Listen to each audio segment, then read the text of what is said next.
Mr. Speaker, Jason Piros. Jason Piros.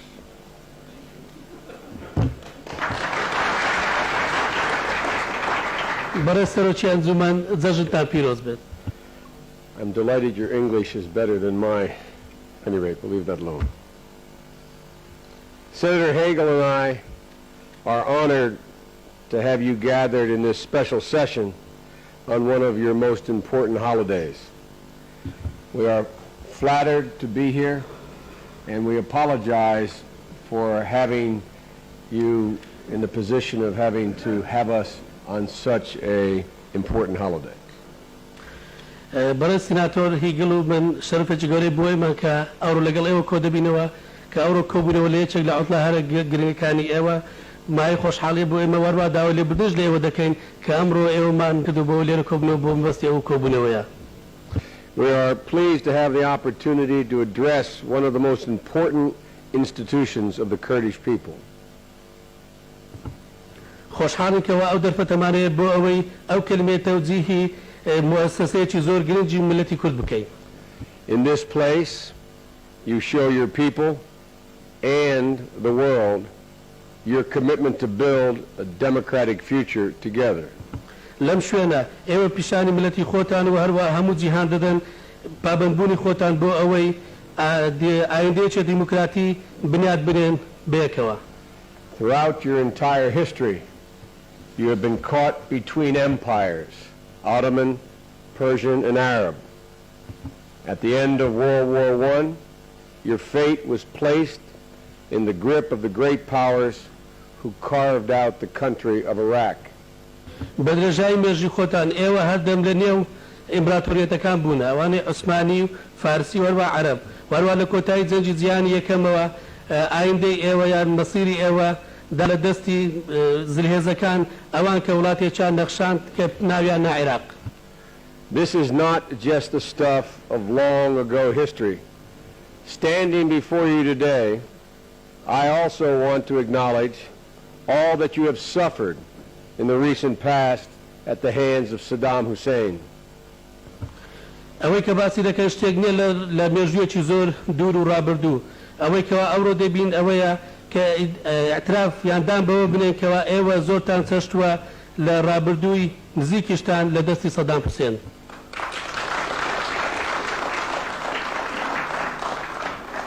You have been repressed. You have been exiled. Your women and children, young and old alike, have been subjected to the most terrible weapons created by man. ايوه كما كران ايوه نفي كران افرتان ومنداوانتان زاحل وبيرتان همو بيك شوا دوتساري خرابترين تسچي تسبونه وكوالان ادمي زاد درس كراوا.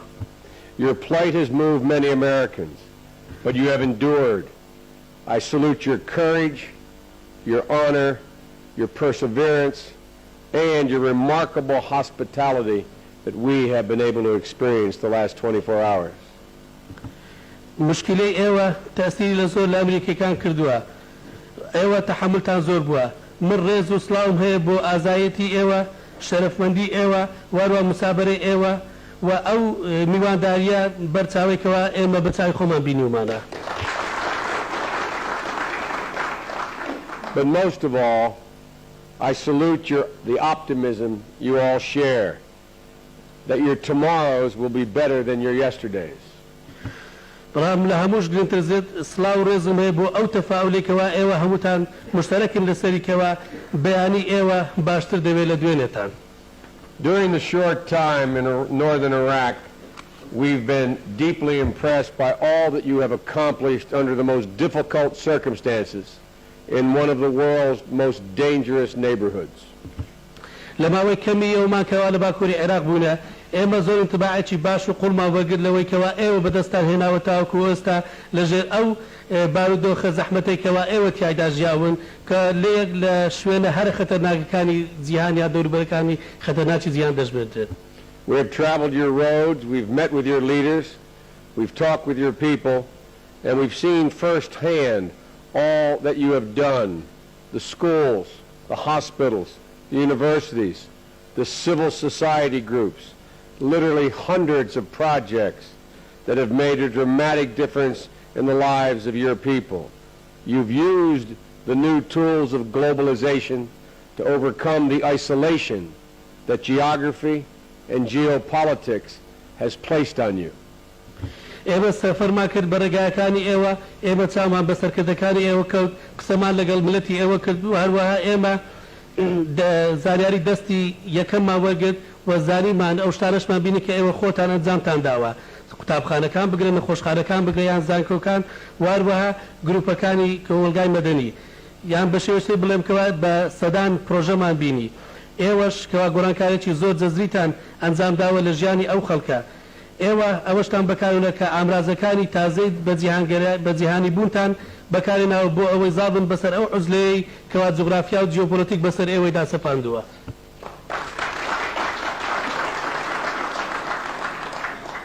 When I think of what you have achieved so far, I can only imagine what you could achieve, what you will achieve in a truly democratic Iraq.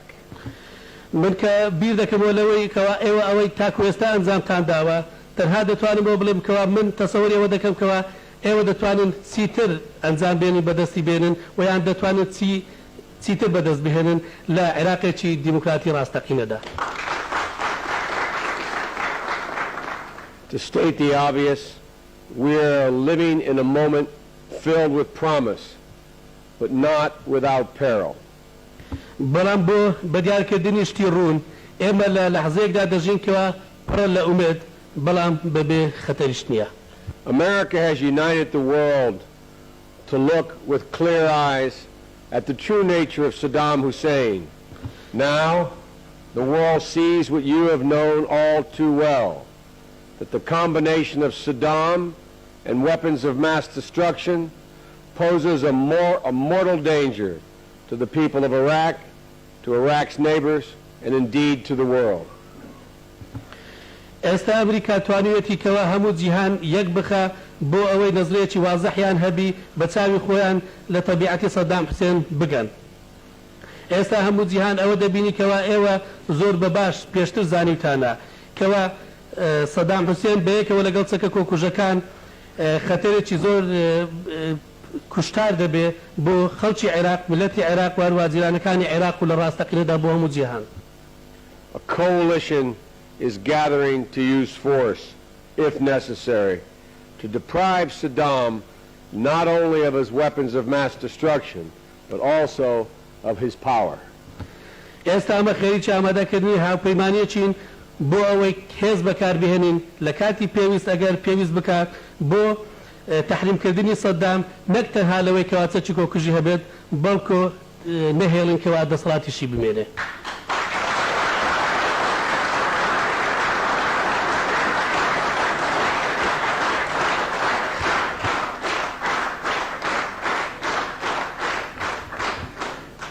I do not know what the next weeks and months will bring, but I do know what the future must bring for you and for Iraq, a country that is united, that embraces the goals of democracy, and that respects the rights of all its citizens, be they Kurds, Turkoman, Assyrians, Arabs, Shia, or Sunni.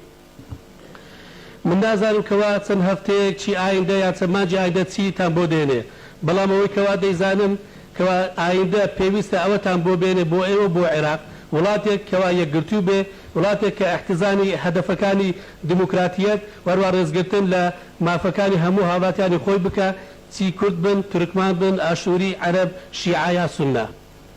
I say as a fellow parliamentarian, in pursuing these goals, your watchword must be realism. You must all be realistic, and I have been impressed by your realism. وەکوەندامێکی پەرلەمان هاوشێوە و هاوشان لەگەڵ ئێوە بۆ ئەوەی بەدوای ئەو گۆڵە ئەو هەدەفانە بڕۆن بۆ بەدەستێنانی ئەو ئامانجانە پێویستە چاوەڕوانی تەماشاکردنی ئێوە زۆر واقعبینانە بێ و پێویستە هەمووتان واقعبین بن و من زۆر انتباعێکی باش و سەرنجم ڕاکێشا بۆ واقعیەتێکەوە ئێوە پیشانتان داوە. Your determination to work together, your recognition that your future lies in a united Iraq, your sensitivity to the concerns of your neighbors. These all will sustain and strengthen the commitment we, the United States, and others have made to you. عزمي ايوه بوي لقليك ايش بكن واروها ادراكي ايوه كوا مستقبلي ايوه لنا عراقي شي موحد دايا واروها هستياري ايوه حساسيتي ايوه برانبر نيجراني كاني دروجان كانتان وادا كان كوا ايما بردوان بين واروها بهيزج بين لالتزامات كاني خومان كايما امريكا وهاوكي مانان مان داومان بايوه.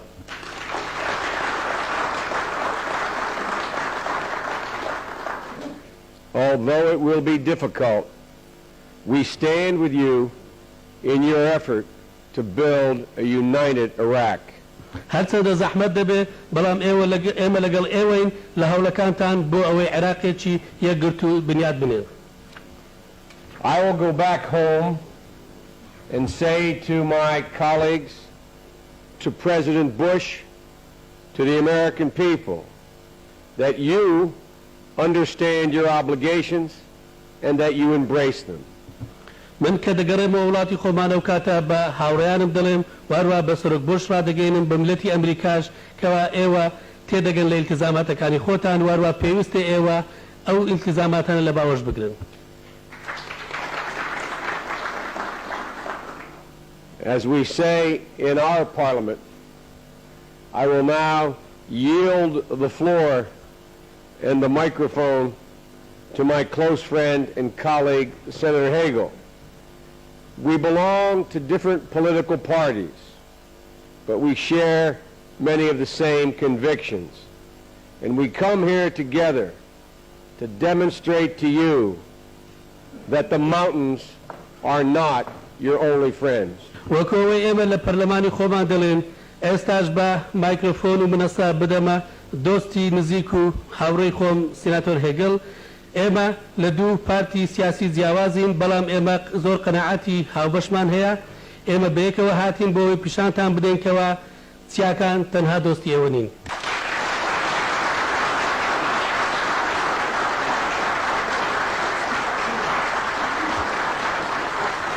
Thank you, Mr. Speaker.